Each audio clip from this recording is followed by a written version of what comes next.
Free fire কিন্তু আমার জীবন থেকে আমার প্রিয় মানুষটাকে কেড়ে নিয়েছিল। তো আমাদের রিলেশন ছিল 6-7 মাসের মতো রিলেশন ছিল। তো যার সাথে আমার রিলেশন ছিল ওর সাথে আমার খুব ভালো একটা সম্পর্ক ছিল, যাচ্ছিল ভালোই যাচ্ছিল আমাদের রিলেশনশিপ। তো আমি একদিন ওরে বললাম যে তুমি কি গেম খেলো?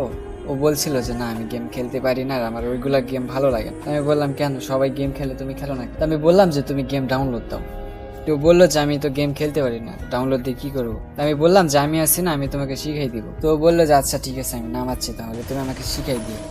আমি বললাম আচ্ছা সমস্যা নেই, তুমি গেমটা নামাও, আমি তোমাকে শিখাই দিচ্ছি। তো গেম নামানোর পর আমার নক দিয়ে বলে যে আমার গেম নামানো হয়েছে, এখন হচ্ছে আইডি কীভাবে খুলবো। তো আমি সব কিছু আইডি মাইডি খুললে মানে কীভাবে খুলতে হয় এগুলা একবারে শিখাই দিলাম। তো আইডি খোলার শেষে আমি অ্যাড হইলাম। তো অ্যাড হওয়ার শেষে আমরা গেম খেললাম। প্রথম ম্যাচ স্টার্ট দিলাম। ও বলতেছে যে আমার তো ভালো লাগতেছে না, মাথা ঘুরতেছে আমার, কেমনে খেলো তোমরা এইগুলো? তা আমি বললাম যে হচ্ছে তুমি কয়েকদিন খেলো, এমনি তুমি আস্তে আস্তে শিখে যাবে। তো বলতেছে যে মানে কোথায় কি করতে আমি তো এইগুলো জানি না। তো আমি আবার স্ক্রিন শেয়ার করে ভিডিও কলে আমি আবার ওদের সব কিছু বুঝাই দিয়েছিলাম। তো বোঝানোর পর এইভাবে যায়, ও খেলতে খেলতে 6-7 মাস আবার পার হয়ে যায়। তো ভালো একটা গেম খেলা শিখে যায়। তো আইডিটাও মোটামুটি কালেকশন করে দিছিলাম, যতগুলো ইভেন্ট আসছিল সবগুলোই কিন্তু আমি কমপ্লিট করে দিছিলাম ওরে। তো গেম খেলে তখন কিন্তু সবসময় বেশি গেম খেলতো। যখন গেম খেলা শিখে গেছে একবারে, তখন আমাকে সময় দেয় না। তো আমিও কিছু মনে করি না যে মানুষটা গেম খেলে তো সমস্যা নেই। তো আমাকে আবার তো তেমন একটা SMS দিত না গেম খেলা শিখে যাওয়ার পর।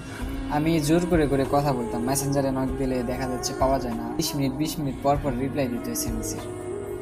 আমিও কিছু মনে করতাম না, কারণ আমি অনেক ভালোবাসতাম, এই জন্য জোর করে SMS দিতাম, জোর করে কথা বলতাম। তো এইভাবে যাচ্ছিল। আমি দেখলাম যে আমি কিছুদিন খেয়াল করে দেখলাম যে হচ্ছে মারিয়া নামের একটা মেয়ের সাথে খুব ভালো একটা সম্পর্ক হয়েছিল তার সোশ্যাল ল্যান্ডে, তার হচ্ছে ভালো আইডির কালেকশন।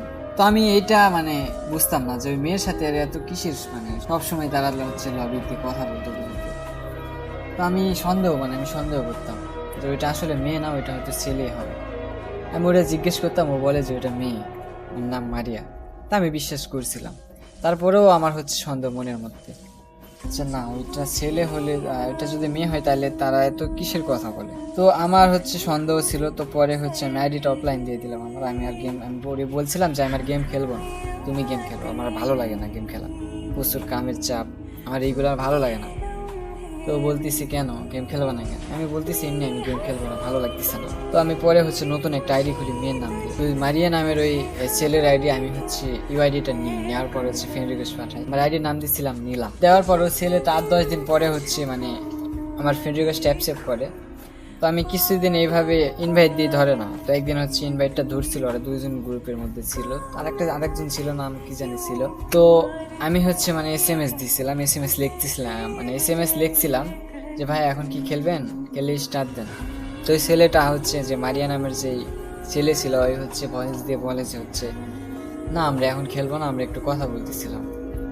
তো আমি বললাম ও আচ্ছা তাহলে কথা বলে। ওরা দুইজনের কথা শুনে যা মনে করলাম তোরা হচ্ছে রিলেশনশিপে গেছে ওরা। আমার আর কি করার, আমি যে মানুষটার এত কিছু শিখেলাম, যে মানুষটার জন্য এত কিছু করলাম, দিন শেষ ওই মানুষটাই আমার ঠকাইছে। আসলে গেম এমন একটা জিনিস, মানে গেমের মধ্যে যেই যাবে সেই খারাপ হয়ে যাবে। বিশেষ করে মেয়েদের শুধু চাহিদা শুধু বড় আইডি, ডিস্ক কালেকশন, তাদেরকে সবসময় ডায়মন্ড দিতে হবে, তাদেরকে সবসময় ইভেন্টগুলো কমপ্লিট করে দিতে হবে। তারা সবসময় কিন্তু গেমের মধ্যে এইগুলাই চায়। তো ভুলেও কেউ হচ্ছে এরকম মেয়ের পাল্লায় পড়ো না। আর গেমের মধ্যে যেগুলো মেয়ের আছে এগুলা 90%ই খারাপ। তোমার সাথে মিষ্টি কথা বলবে, তারপর তোমার কাছ থেকে ডায়মন্ড নেওয়ার পর তোমার সাথে সম্পর্কটা শেষ করে দিবে। আর বিশেষ করে যারা হচ্ছে ডু পার্টনার খুঁজো, তো ডু পার্টনার বানিয়ে তো লাভ নেই। আর যখন হচ্ছে ডু কার্ডের যে নানসেন্স কার্ডটা পাওয়া হয়ে যাবে, তখন কিন্তু তারা ডুটা কাইটা দিয়ে তারা কিন্তু তোমাকে আনফ্রেন্ড করে দিবে। তো এই পর্যন্তই ছিল আজকের গল্পটা।